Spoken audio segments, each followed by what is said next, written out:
वक्रतुण्ड महाकाय सूर्यकोटि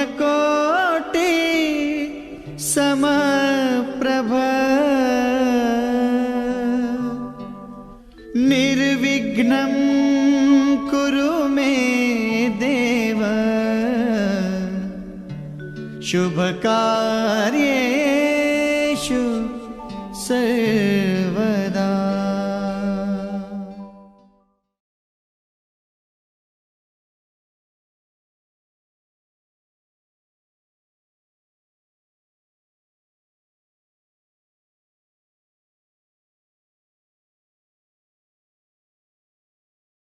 वर्तमानमा हामी पनि काठमाडौँदेखि आइरहेछौँ नेपालबाट। सबै इष्टमित्र भेला हुनुभएको छ, सबैसँग भेट भयो, रमाइलो छ। मिलनमोडदेखि आएको नातिको वर्तमानमा अब सबैजनाले मिलेर गर्नु पर्यो, त्यही त हो नि। छोराछोरी नाति नातिना सबै हुन्, मेरो दाइको मेरो पनि हुन् र काठमाडौँदेखि आएर यी छोराछोरीहरूको रमाइलो वर्तमानमा उपस्थित भएकोमा यहाँहरू सबैलाई मेरो तर्फबाट बधाई, धन्यवाद, शुभकामना सबै छ। मेरो दुईजना भानिजको वर्तमान हो, त्यही लागि म छुट्टी लिएर पनि बसेको छु। अब यही काम कार्य हुँदैछ, सेलरोटी पाक्दैछ, सेलरोटीतिर देखाइदिनु नि, अलिकति सेलरोटीतिर देखाइदिनुहोस्। कान्छो भाइको छोराहरू दुईटा भाइहरूको वर्तमान हुँदैछ। अब वर्तमानमा एकदम रोटी हाल्ने, खाने, नाच्ने, गाउने, मस्त गर्ने। यहाँनिर धेर बोल्नु थाल्यो भने फेरि रोटी डल्ला। मेरो टाढ्दै हुन्छ, यो त एउटा अब रेकर्ड राख्ने कुरो हो, धेरै लामो। मेरो नाम गौरव हो, आज मेरो व्रतबन्ध हो। मेरो र मेरो दाजुको आज केस चिन्ता हुन्छ।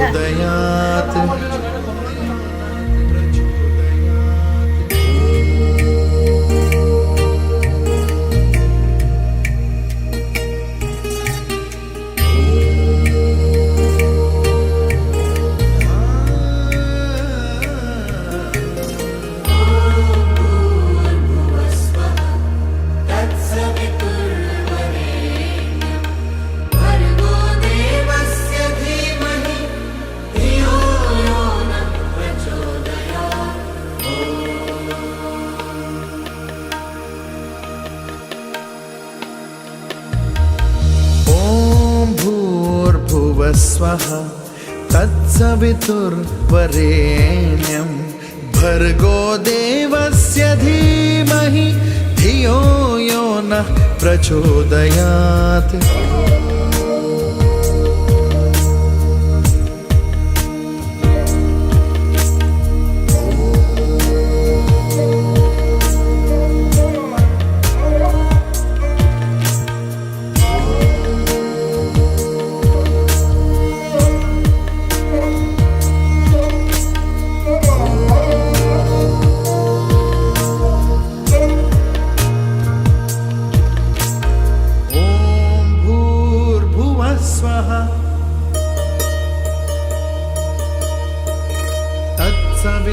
तत्सवितुर्वरेण्यं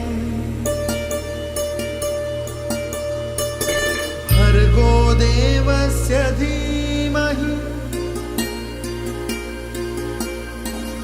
धियो यो नः प्रचोदयात्। ॐ भूर्भुवः स्वः तत्सवितुर्वरेण्यं भर्गो देवस्य धीमहि धियो यो नः प्रचोदयात्।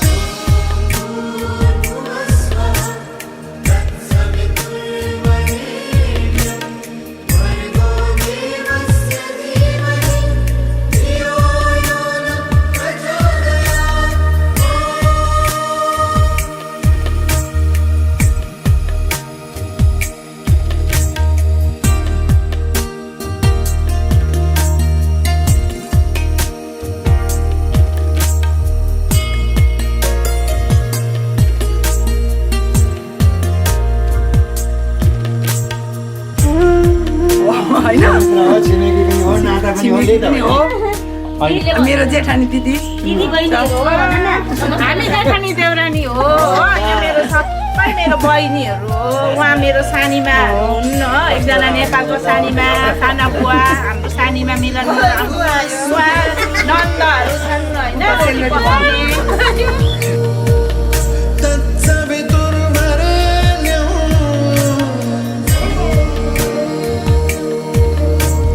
भर्गो देवस्य धीमहि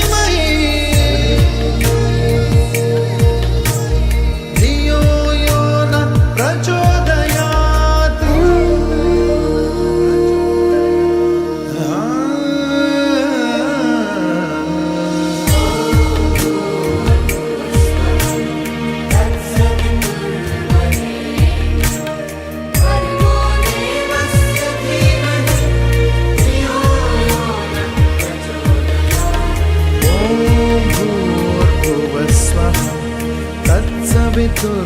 तत्सवितुर्वरेण्यं भर्गो देवस्य धीमहि धियो यो नः प्रचोदयात्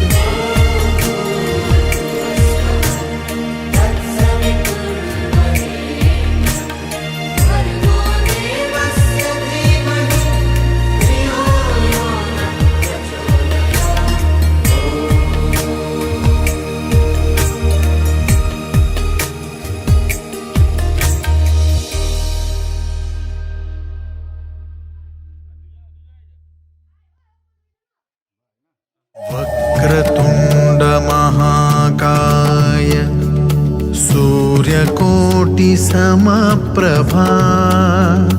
निर्विघ्नं कुरु मे देव सर्वकार्येषु सर्वदा शुक्लाम्बरधरं विष्णुं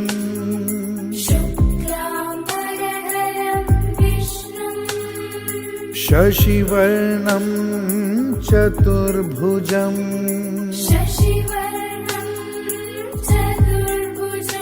हरे कृष्णा कृष्ण कृष्ण हरे हरे हरे रामा राम राम हरे हरे हरे कृष्णा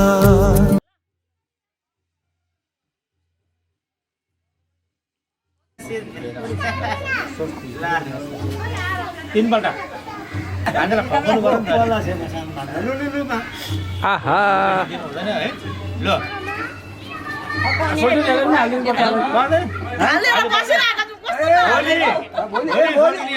ल्याएर पनि हालिदिनु पर्छ पर्दैन 16वटा संस्कार मध्येमा व्रतबन्ध संस्कार एउटा प्रमुख रहेको छ।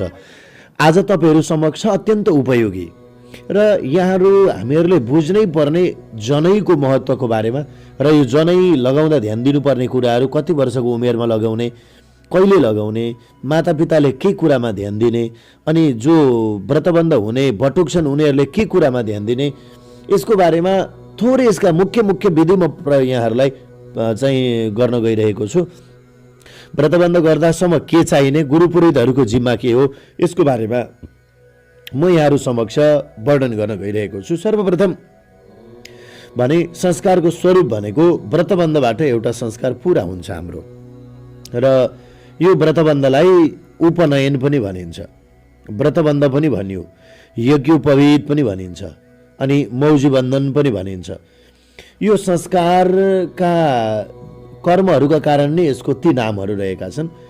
उपनयनको अर्थ हो बालकलाई गुरुको समीपमा पुर्याउनु, नजिकमा लानु, ज्ञानको नजिकमा लानु, संस्कारको नजिकमा लिएर जानु, अनि त्यस पछाडि राष्ट्रको निम्ति हैन, सदाचारको निम्ति, सभ्यताको निम्ति, सुशिक्षित बन्नको लागि, एउटा नागरिक बनिनको लागि गुरुको भूमिका, ज्ञानको भूमिका, आफ्नो पनि भूमिका कति रहन्छ भन्नको लागि रहेको हुन्छ। र यसको लागि अब सर्वप्रथम त उमेरको कुरो गरौँ। ब्राह्मण, क्षत्रिय, वैश्य यी तीनवटा परम्परामा चाहिँ शुभ उपनयन गरिन्छ, र यो चाहिँ मन्त्रको लागि पनि हो। र मुनि पारसकारकले के भनेका छन् भने बच्चा जन्मिएको गर्भाष्टमेब्दे कुर्वीत ब्राह्मणस्योपनायनम गर्भादेकादशे राज्ञे गर्भातु द्वादशे विष। यो भनेको के हो भने गर्भदेखि हैन जन्मदेखि अथवा गर्भदेखि 8 वर्षमा ब्राह्मण कुमारको उपनयन गर्ने व्रतबन्ध गर्ने, 11 वर्षमा क्षत्रियको गर्ने, 12 वर्षमा वैश्यको उपनयन संस्कार निर्धारित गरिदिनु भएको छ शास्त्रहरूले र मनुले पनि यही पक्षलाई नै समेट्नु भएको छ। अब स्मृतिकारहरूले उपनयन संस्कारको वर्षको अन्तिम सीमा पनि तोकेका छन्। जस्तो 8 वर्षमा हुन पाएन, 12 वर्षमा हुन पाएन, 16 वर्षमा हुन पाएन भने के गर्ने त भन्दा जसअनुसार ब्राह्मणको चाहिँ 16 वर्षमा, क्षत्रियको 22 वर्षमा अनि वैश्यको लागि 24 उमेरसम्ममा यो संस्कार हुनुपर्छ। मनुको पनि यही सिद्धान्त छ। ढिलोमा अब अझै छिटो चाहिँ विद्या बुद्धि विवेक चाहिँ तेजिलोपन छ भने 5 वर्षमा पनि गर्दा हुन्छ। ब्राह्मणको 5 वर्षमा, क्षत्रियको 8 वर्षमा, वैश्यको 12 वर्षमा गर्दा पनि हुन्छ। तर के हो भने त्यो जनै लगाए पछाडि नियम नपुग्ला, बच्चाले चाहिँ हरेक कुराहरूमा चाहिँ ख्याल गर्न नसक्ला हैन, बुबा आमाले पनि त्यो गर्न भ्याइरहँदैन। अहिले त जनै लगाइदिनु मात्रै छ, कतिको त जनै नै हुँदैन, तर जनै लगाउनु पर्छ। आजको यो प्रवचन मैले यहाँहरूलाई यो विधि संस्कार सिकाएकै यसैको लागि हो, किनभने यो सुनिसके पछाडि आज जनै लगाउनुको अर्थमा तपाईँलाई गर्व लाग्नेछ, गौरव लाग्नेछ। तपाईँहरूका छोरा नातिहरूले यदि जनै लगाइदियो भने तपाईँलाई गौरव हुनुपर्नेछ। यसको बारेमा पनि चर्चा गर्छु। यज्ञोपवीतले हामीलाई व्यक्तिलाई पतनको खाल्डोबाट पनि जोगाउँछ। लोकको दृष्टिमा कुनै व्यक्ति राम्रो मानिएको छ भने उसले आफ्नो प्रतिष्ठाको ख्याल पनि राख्दछ नि। जसले तिलक लगाउँछ, चन्दन लगाउँछ, टीका राख्छ, शिखा राखेको हुन्छ, जनै धारण गरेको हुन्छ, उसले लोकलज्जाको पनि ख्याल गर्छ। अहिले मान्छेहरूले टीका पनि छैन, जनै पनि छैन, टुपी पनि छैन, अनि लोकलाज पनि छैन क्या। जुवा खेलेको छ, तास खेलेको छ, चोरी गरेको छ, मध्यमांसा खाएको छ, व्यभिचार गरेको छ, कुकर्ममा लागेको छ, मनमा कुविचार पैदा भएको छ, व्यभिचार पैदा भएको छ। किनभने यी चिन्हहरूले लोकलाजबाट बचाउनु पर्ने, तर मान्छे यही कर्म गर्नकै लागि जनै फालिरहेको छ। र एउटा यदि जनै पनि लाउन सक्दैन भने त्यसले त्यो कुलको के हित गर्छ, के को लागि त हैन। एउटा जनै, एउटा ब्रह्मसूत्र, त्यो धागो त होइन। अहिले म बताउँछु। त्यो एउटा जनै पनि लाथे, त्यसले लगाउन सक्दैन भने उसले आफ्नो कल्याण, पूर्वजहरूको बोझ भारी कसरी कल्याण गर्ला। यो त स्वयं सिद्ध हो त। जनै नलाउनु भनेको त मध्यमांसा खानु, व्यभिचार गर्नु, जुवा खेल्नु, तास खेल्नु, यसकै लागि मात्रै कुविचार व्यभिचारमा मात्रै लाग्ने सङ्केत लाग्छ। त्यसो गएको हुनाले यज्ञोपवीत पनि एउटा आदर्शवादी सनातन वैदिक संस्कृतिको मूर्तिमान प्रतिमा हो। यसमा मनुष्यलाई देवता बनाउने तत्त्वज्ञान भरिएको छ जनैमा। यज्ञोपवीतको रहस्य सम्झन, त्यसअनुसार आचरण गर्न समर्थ नभए पनि आफ्नो पहिचानको लागि त लगाउनु पर्छ हो जनै। किनकि बीज छ भने अवसर पाउँदा उम्रन पनि त सक्छ नि। अरे जनै नै छैन भने के बीज उत्पन्न होला, त्यो संस्कार कुल धर्म कसरी आउला। यज्ञोपवीतको वास्तविक प्रयोजन मनमा शुभ संस्कार जमाउनु हो। ब्रह्मसूत्र धारण गरे पछाडि सधैँ ब्रह्मको चिन्तन, सत्कर्म गर्ने प्रेरणा, नित्य कल्याणकारी तन्मे मनः शिव सङ्कल्पमस्तु कर्म मार्गमा अगाडि बढ्नु हो। यज्ञोपवीतको सङ्केत हो। सामान्य ढुङ्गा कागजको महत्त्व कसैलाई हुँदैन, तर त्यही ढुङ्गा मूर्ति बने पछाडि, कागज नोट बने पछाडि तिनको जति मूल्य महत्त्व हुन्छ त्यति नै मूल्य त महत्त्वबाट हुन्छ। त्यसैले धागोबाट निर्मित त्यो जनैको पनि त्यति नै धेरै महत्त्व रहेको छ। त्यसैले दैवी गुण र भावनाले भरिएको, मानवताबाट देवत्वमा पुर्याउने सन्देश लिएको यज्ञोपवीतको महत्त्व बुझ्न, धारण गर्नु हामी सबैको लागि कर्तव्य र जिम्मेवारीको बोध हो। अब यसको चाहिने सामग्री अनि आमा बुबाले के गर्ने, कहिले सम्पन्न गर्ने, त्यसको बारेमा बताउँछु। तर पहिले मैले बताउन खोजेको भने यसको महत्त्व अत्यन्त धेरै छ। अब जनैमा 96 र 3 सराले के सङ्केत गर्छ। यज्ञोपवीत बनाउँदा 4 औँलामा 96 पटक बेरिन्छ अनि 96 ले 4 वेदमा भएका कर्मकाण्ड र उपासना काण्डका जम्मा 96,000 मन्त्रहरूको सङ्केत गर्छ। कर्मकाण्डका 96,000 मन्त्रहरू हुन्छन् र शास्त्रले कर्मकाण्ड र उपासना काण्डको अधिकारसम्म यज्ञोपवीतलाई निश्चय गरेको छ। त्यसैले 4 औँलामा त्यस 96 सरलाई 3 गुणा गरेर लपेटिन्छ। 4 औँलाले जाग्रत, स्वप्न, सुसुप्ति र तुरीय यी 4 अवस्था बुझिन्छ। अनि 3 गुणा गरी लपेट्नुको अर्थ ब्राह्मणको लागि, क्षत्रियको लागि र वैश्यहरूको लागि मात्र यज्ञोपवीतको अधिकार भन्ने बताउँछ। र त्यस 3 गुणलाई फेरि पनि 3 गुणा गरी लपेटिन्छ। त्यसको लागि चाहिँ ब्रह्मचर्य, गृहस्थ र वानप्रस्थ आश्रमलाई यज्ञोपवीतको अधिकारी बनाउँछ। र त्यो 9 सरलाई पनि फेरि 3 गुणा बनाउनुको अर्थ देव ऋण, ऋषि ऋण, पितृ ऋणबाट हामीलाई सङ्केत गरेको छ। र तीनैवटा सारालाई एउटै शिरमा, तीनवटै सारालाई एउटै शिरमा जोडेर एक बनाइन्छ। एउटै धागोबाट यज्ञोपवीतको रचना आरम्भ भएर 3 सारा बन्दै बन्दै अन्त्यमा गएर एउटा ब्रह्म ग्रन्थीमा समाप्त हुने कुराले सनातन धर्मको अद्वैतवादको पनि सिद्ध हुन्छ यहाँनिर गएर। र 96 सराको सङ्केत के हो त भनेर भन्दा हाम्रो शरीरमा जम्मा 25 वटा तत्त्व छन् हैन। 25 वटा तत्त्व छन्, 3 वटा गुण छन्, सत्व गुण छ, रज गुण छ, तम गुण छ, अनि 15 वटा तिथि छन्, 27 वटा नक्षत्र छन्, 4 वटा वेद छन्, 3 वटा काल छन्, भूतकाल, भविष्यकाल, वर्तमान काल र 12 वटा महिना छन्। अब यी सबै जोड्दा कति भयो? 25, 3, 15, 27, 4, 3 र 12 यी सबै जोड्दाखेरि 96 हुन्छ। अब उपनयन सम्बन्धी के निर्णयहरू म प्रस्तुत गर्न गइरहेको छु। व्रतबन्ध गर्दा यदि आमा रजस्वला भएमा हैन, अथवा गर्भ अवस्थामा रहेमा, त्यो सुत्केरी अवस्थामा भएमा त्यो बच्चाको उपनयन गर्नु हुँदैन, के सौर कर्म गर्नु हुँदैन, शुद्ध भए पछाडि मात्रै गर्नुपर्छ। त्यस्तो विधि रहेको छ। विवाह व्रत चूडासु माता यदि रजस्वला तस्या शुद्धे परम कार्य मङ्गलम मनरूप प्रवृत्त भनिएको छ। आमाको धेरै ठुलो महिमा छ। आमा गर्भवती भएको 6 महिना नलाग्दै चूडा गरिने बालक 5 वर्ष पुगेको छ अथवा चूडा कर्म उपनयनसँगै गरिने भएमा आमा गर्भिणी भए पनि गर्नुहुन्छ। आफ्नो घर परिवारमा 3 पुस्ताभित्र कुलमा कसैको विवाह भएको छ भने त्यसको 6 महिनासम्म बालकको चूडा कर्म गर्न हुँदैन। तर संवत्सर फेरिएको छ भने दोस्रो महिनामा पनि हुन्छ। संवत्सर भनेको चाहिँ अर्को वर्ष लागेको छ भने सुरु हुन्छ। जस्तो चैतमा गरियो भने वैशाख भनिन्छ, त्यो वैशाख अर्को महिना लागिसकेको हुन्छ, जेठ। र एउटा घरमा चूडा कर्म, उपनयन, विवाह जस्ता 3 वटा मङ्गल कार्य वर्षभित्र गर्नु हुँदैन। साल फरक परेमा भने एकै आमाका सन्तान नभई भिन्न भिन्नै आमाका सन्तान भएमा भने फेरि हुन्छ, क्रमैसित हुन्छ। र पहिले एउटाको चूडा अनि उपनयन अनि विवाह गरिने भएमा मङ्गलको दोष लाग्दैन, त्यो चाहिँ राम्रो हो भनिन्छ। जेठो छोरा वा छोरीको जेठ महिनामा चूडा उपनयन विवाह नगर्नु भन्ने छ। कसैको मतमा मङ्सिर महिनामा पनि जेठो सन्तानलाई चाहिँ वर्जित गरिएको छ। अब उपनयन व्रतबन्ध हुनुभन्दा अगाडि आरम्भमा पहिले आमा रजस्वला भइन्, अब अर्को मुहुर्त छैन भने के गर्ने त? कहिले कहिले त त्यस्तो अप्ठ्यारो पर्छ। यस्तो सङ्कटकालमा भने 1 मासा सुनमा लक्ष्मीको एउटा मूर्ति बनाएर प्रतिष्ठापूर्वक श्री सूक्तका मन्त्रले षोडशोपचारले रजो दोषको लागि लक्ष्मीको पूजा गरी उपनयन आदि कार्य गर्न हुन्छ भनेर कौस्तुभ कारकको भनाइ पनि रहेको छ, मत रहेको छ। नान्दे श्राद्धो तरम मातु पुष्पे लग्नोत्तरे नै शान्त्या चौलम व्रतम पाडे ग्रह कार्यो न्यथा नसत भनिएको छ। र उपनयन र विवाह पछाडि यज्ञ विसर्जन नहुँदै आमा रजस्वला भएमा मङ्गल समाप्ति नभएका कारण शान्ति गर्नु भन्ने मत रहेको छ। अब एकै आमाका सहोदर दाजुभाइको व्रतबन्ध आदि समान कर्म एकै दिन गर्न हुँदैन। सङ्कट समयमा त अलग अलग मण्डप र आचार्य राखेर भने गराउन सकिन्छ, यो विधान रहेको छ। र उपनयनको लागि जस्तो पुत्रको उपनयन पिताले नै गर्नुपर्छ। पिताको अभावमा पितामह, हजुरबुवाले पनि गरिदिन सकिन्छ।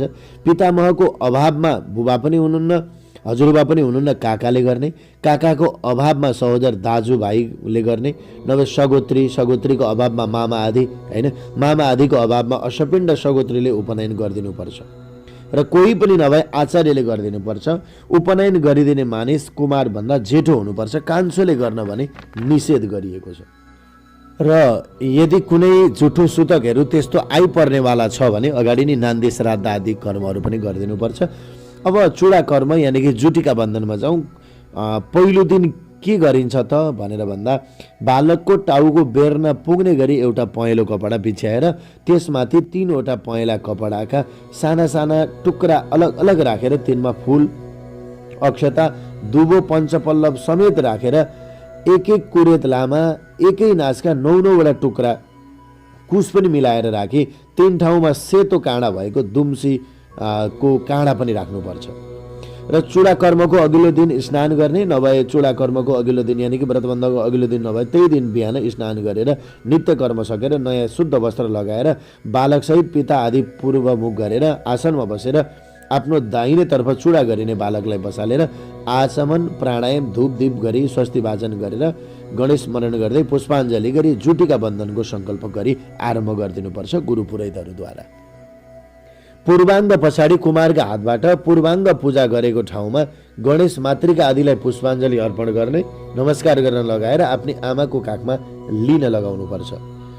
अब त्यसको लागि सामग्रीहरू जस्तो बच्चाका मामली पक्षकाहरू मामाहरू हुनुभयो होइन, बालक अनि बालकी आमा पुरोहित पनि सँगै हुने, अनि एउटा काँसको कटौरा अथवा भनौँ थाल केश थाप्नको लागि, मनतातो पानी अथवा चिसो पानी ठाउँ परिस्थिति अनुसार, अनि केश थाप्ने थाल भइगयो, गोबर भयो अलिकति, 3 ठाउँमा सेतो दुम्सीको काँडा भयो अथवा एउटै भए पनि दुम्सीको काँडा चाहियो, अनि कुसका टुक्राहरू भए, सगुन अलिकति दही भयो, अनि केश काट्ने चाहिँ छुरा भयो अथवा भनौँ आफूले काट्ने हो भने आफूले, नभए नाईहरूद्वारा चाहिँ केश काट्ने मान्छे भयो, नौनी घिउ अथवा दही, अनि बेसार बुकुवा घस्नको लागि यी सबै सामग्रीहरू तयार गरेर र ती 3वटा कपडाका जुन टुक्राहरू हुन्छन् त्यो गाँठोमा चाहिँ ब्रह्मा विष्णु महेश्वरको पूजा गर्ने, क्रमशः ब्रह्माको, दोस्रोमा विष्णुको र तेस्रोमा शिवजीको पूजा गर्ने, फुल अक्षता राखिदिने र त्यो पोटलिकालाई केही मङ्गल मन्त्रहरू पढ्दै हातमा दुम्सीको काँडा लिएर त्यस बालकको केशलाई दाहिने र देब्रे र पछाडिबाट सिउँदो चिरे झैँ गरी 3 भाग लगाई पूजा गरेर कपडाको टुक्रालाई पहिले दाहिनेपट्टिको केसमा, त्यस पछाडि देब्रे पछाडिको केसमा, अनि त्यस पछाडिको केस कुस समेत जोडेर बाँधिदिनुपर्छ र बाँधेको ठाउँ सबै कसिने गरी ठुलो कपडा लगाएर टम्म बाँधिदिएर दुम्सीको काँडा पनि त्यही दाहिनेपट्टि घुसाएर दिनुपर्छ। अगाडि केश मुण्डन मामाले सुरु गरिदिने, अरू जसले पनि केश काट्दा भयो केशहरू थापिदिने, अनि त्यस पछाडि त्यो केशहरूलाई चाहिँ एउटा कपडामा बेरेर त्यसलाई चाहिँ कुनै नदीहरूमा अथवा कुनै चाहिँ पवित्र ठाउँहरूमा लगेर विसर्जन गरिदिनु पर्दछ। र अनि त्यस पछाडि केश काटिसके पछाडि त्यस पछाडि चेलीबेटीहरू भेला भएर अनि त्यस पछाडि बुकुवाहरू घसिदिने होइन, बेसारहरू माखनहरू लगाइदिने, त्यस अनुसार अनि नुहाई धुवाई गरेर शुद्ध वस्त्र लगाएर आमाको काखमा लिएर आमा दाहिनेतिर अथवा अग्निको पश्चिमपट्टि राखेर अब त्यस पछाडि पूर्वाभिमुख गरेर व्रतबन्धका संस्कारहरू गरिदिनु पर्दछ। जनै धारण गर्ने कुराहरू विधि विधानहरू यहाँबाट सुरु हुन्छन्। मैले आज यहाँहरू समक्ष व्रतबन्धको लागि के कसरी तयारी गर्ने, के कसरी सुरु गर्ने यसको बारेमा पनि चर्चा गरेँ। र व्रतबन्ध गरिसके पछाडि सकेसम्म 6 महिना नभए पनि 3 दिन मात्र भए पनि ब्रह्मचर्य व्रतमा रहनु, माछा मासु अन्डाहरू नखानु, माटाका भाँडाकुँडाहरूमा पानी नपिउनु, जथाभावी अरू चिजहरूसँग हरेक कुराहरू बोल्ने काम नगर्नु, कुनै पनि मरेको मान्छेको लास शव यात्रामा ननिस्किनु, सूर्यतिर फर्केर दिशा पिसाब थुक्ने कार्य नगर्नु, नित्य 3 दिनसम्म स्नान गर्नु, बिहान बेलुका बत्ती बाल्नु, कसैको झुटो साक्षी नदिनु, नुनमा दुधमा नुन मिसाएर नखानु, तामाको भाँडामा राखेको दुध नखानु, अर्काको निन्दा चर्चा उपहास गर्न नदिनु, अर्काको छिद्र हेर्ने विचार नगर्नु, सन्ध्या वन्दन आदि जप पूजापाठ नित्य गर्नु, तामसिक र आमिष भोजनहरू ग्रहण नगर्नु, देवता गाई ब्राह्मण अतिथिहरूको निन्दा नगर्नु, आफ्नो कुलाचारमा रहनु, आफ्नो कुलका र परिवारको भरण पोषण गर्नु, आफ्नो धन सम्पत्तिमा सन्तोष गर्नु, अर्काको चिजमा लोभ नगर्नु, असल काम गर्नु, यिनै नियमहरूलाई पालना गर्दै सकेसम्म सधैँभरि यिनै नियमहरू पालना गर्न सके ब्रह्मचर्य शुभ उपनयनको पनि सङ्कल्प सिद्धि हुन्छ र सफलता हुन्छ। र मातापिताहरूले पनि विशेष गरेर बटुकहरूको लागि ख्याल गर्नुपर्ने कुराहरू यिनै हुन्। हस्त आजलाई शुभ उपनयन व्रतबन्ध गर्दाखेरि के कसरी गरिन्छ यसका बारेमा केही सान्दर्भिक चर्चाहरू मैले प्रस्तुत गरेँ। सबैमा जय श्री राधे।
जल प्रवाह पावितस्थले गलेवलं जलम्बिताम्बुजङ्गतुङ्गमालिका मद्दमद्दमद्दमन्निनादमद्दमर्वय चकार चन्दताण्डवं तनोतु न शिव शिवं जतागताः सम्भ्रमा भ्रमन्निलिम्बनिर्जलि विलोलवीचिवल्लरी विराजमानमूर्धनि धगद्धगद्धगज्ज्वलल्ललाटपद्मपावके किशोरचन्द्रशेखरे रतिप्रतीक्षणं मम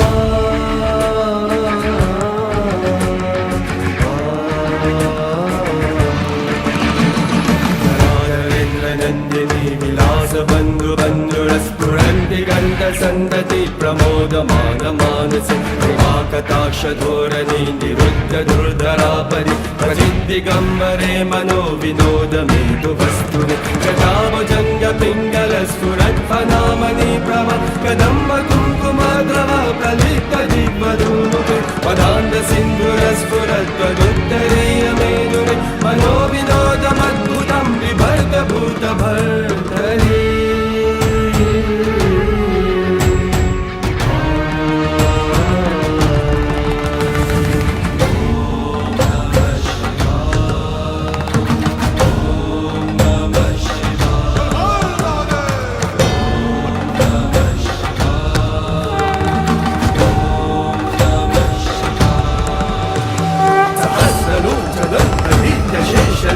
शेखर प्रसूद धूलि धूलहि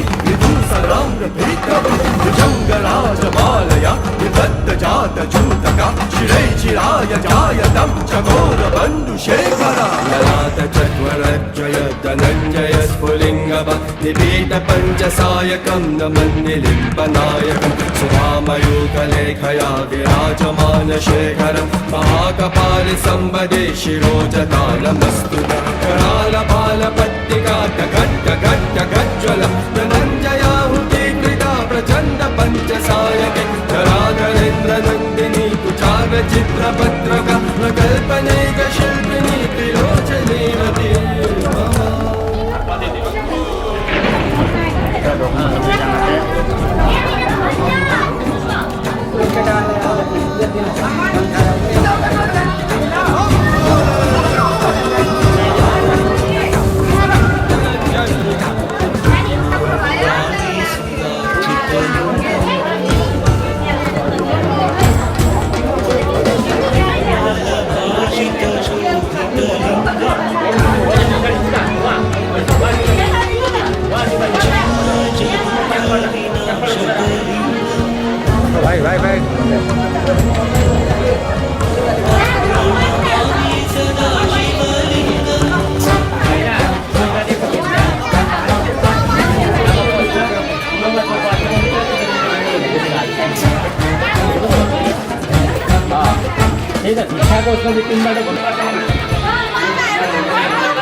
धर्मं शरणं गच्छामि दानं शरणं गच्छामि धर्मं शरणं गच्छामि दानं शरणं गच्छामि दया धर्म से भले कर्म से दया धर्म से भले कर्म से स्वर्ग बने धरती दान करो तो पुण्य करो तो यही मिले मुक्ति धर्मं शरणं गच्छामि दानं शरणं गच्छामि धर्मं शरणं गच्छामि दानं शरणं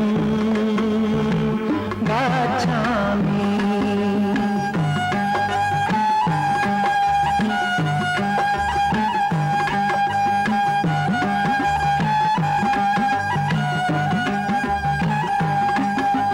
जिसने हम सबको जन्म दिया वही हम सबका बाप लगे तुम्हें इतना दिया हमें कुछ भी नहीं तुम्हें इतना दिया हमें कुछ भी नहीं कहीं से न इसका पाप लगे तुम्हें दिया है तुम हमको दो देने से न दौलत कम हो और भी है बढ़ती धर्मं शरणं गच्छामि दानं शरणं गच्छामि धर्मं शरणं गच्छामि दानं शरणं गच्छामि ये किसकी किस्मत ये किसकी कब बदले दुश्मन दुनिया सारी हो जो हाल यहाँ है आज अपना जो हाल यहाँ है आज अपना यही हालत कल न तुम्हारी हो न ये झूठी शान दिखाओ यूं आज न तुम मिटराओ कुछ चिंता करो कल की कुछ चिंता करो कल की धर्मं शरणं गच्छामि दानं शरणं गच्छामि दया धर्म से भले कर्म से दया धर्म से भले कर्म से स्वर्ग बने धरती दान करो तो पुण्य करो तो यही मिले मुक्ति धर्मं शरणं गच्छामि दानं शरणं गच्छामि धर्मं शरणं गच्छामि सुना भूख सनई ठोकर ढोलकी नाच्ने कसरी हो देखाउँछु म आज सुन सारी हो देखाउँछु म आज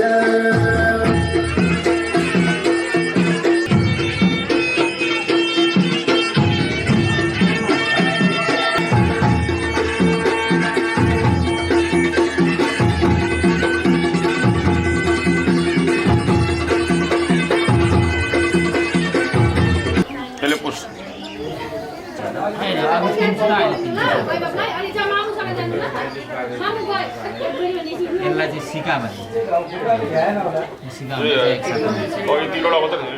कुमार रुपेश कुमार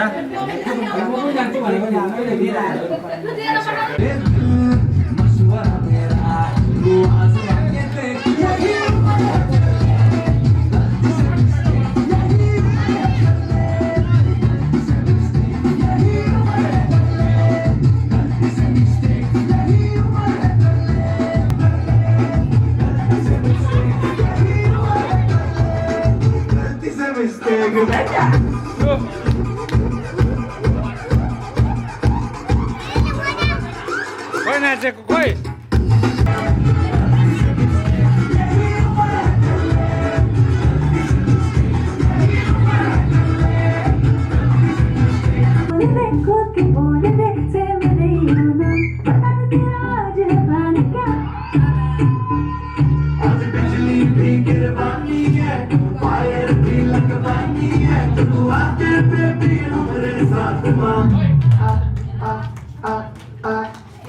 Kamaria